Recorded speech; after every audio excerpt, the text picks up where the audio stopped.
This one was sent to CornyDriveThru at gmail.com from Darren Walker in London. I'm assuming the UK, not London, Kentucky. Well, hey, London, Kentucky's a big place. They just got their second stoplight put in. On Saturday night, Awesome Kong retired at the latest NWA pay-per-view in an emotional angle with Gail Kim. What are your views on Kong and Gail Kim and what they achieved in the wrestling business?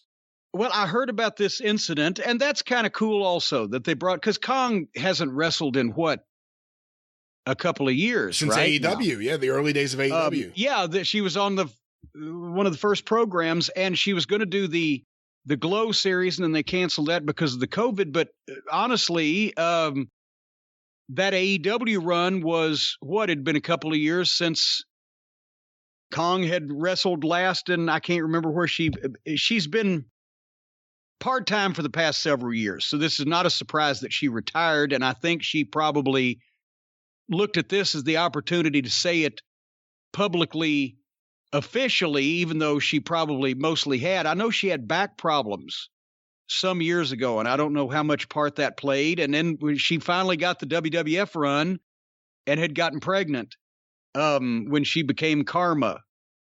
And so didn't get to fulfill that. But point is, I loved those matches between Awesome Kong and Gail Kim. I've got to say that probably in a completely different style, I liked them as much as the matches between Charlotte and Rhea Ripley that we saw, the empty arena match at WrestleMania last year, and the other, at least real good match they had.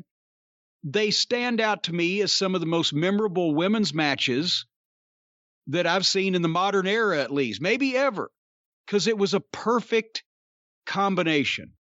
Gail Kim, such an athletic, beautiful, small but feisty underdog babyface girl who worked and fought from underneath and was always outsized, but what a baby face, and and she could work her ass off, and what appeal she had.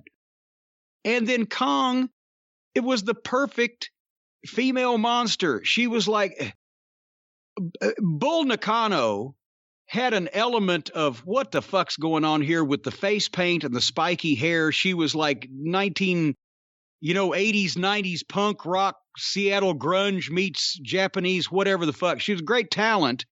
But Kong, to me, was a better monster because she was huge and she had the great looking outfit and she was an over the top personality, but she was real. She looked, because it was still, there's fucking Kong. She looks pretty much the same walking around. She can beat your ass. She got over with me when she slapped the shit out of Bubba the Love Sponge that time. Yeah, didn't she beat him up backstage at Impact? It was a big deal. She didn't beat him up, or they'd have carted him out feet first. She just cuffed him about the head and face and told him what she thought of him. If she'd have really got on him and tried to kick the shit out of him, I can't imagine what he would have looked like afterwards.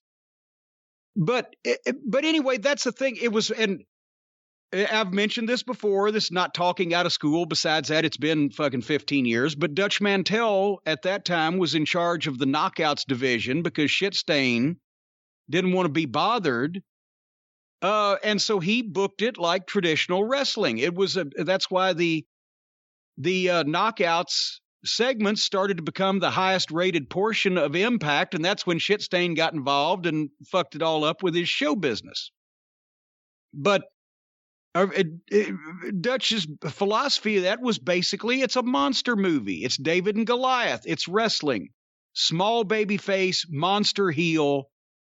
Babyface won't give up. The heel is fucking intimidating. And they both knew how to work. And Kong could work her gimmick, her size, didn't try to do stupid things that she shouldn't do or that she couldn't do. And Gail Kim was just incredible. And it worked. And it stood out amongst girls' matches. They were better than many of the guys' matches, especially many of the guys' matches at that Impact Zone on the undercard. I get that, fucking people dressed up as sharks and whatever the fuck. So I loved those matches, and it was a great program. They did great ratings, and whether it's pay-per-view, TV, they never failed to fucking deliver. So I like the idea that since Gail Kim was going to make an appearance, they brought Kong in and did that at the same time because they obviously were proud of the body of work that they created with each other. But yeah, and that's what I'm saying about all female wrestling these days is you don't just have 5 girls matches and 5 guys matches just because that's even and that's equal. Because for one thing, when you tally your list of great male wrestling talent and then you tally and quantify your list of great female wrestling talent, there ain't as many on the female list as there is on the male list. There's not as many on either, maybe as there used to be, but there's not as many good girls as there is good guys. So when you make it half and half on a card, you're eliminating guys that are better performers and you're dragging the girls' average down.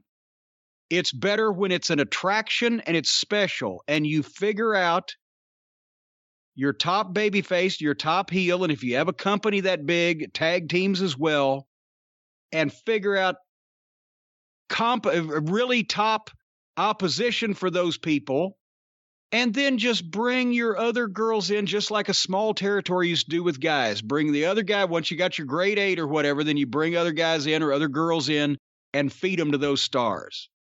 And if it was not a constant thing, because, I mean, we should ask Uncle Dave. I'm sure he could recite off the top of his head like Dustin Hoffman in a major Hollywood motion picture, the exact statistics of every demographic. But since they've added more girls matches than have ever happened in wrestling before, is the female audience up on television? Is it half and half now? It's certainly not half and half. Well, then maybe it ain't working. That's the big experiment I always wonder about. If there was an all-woman show that was professional by one of the major companies, how much support would it actually get?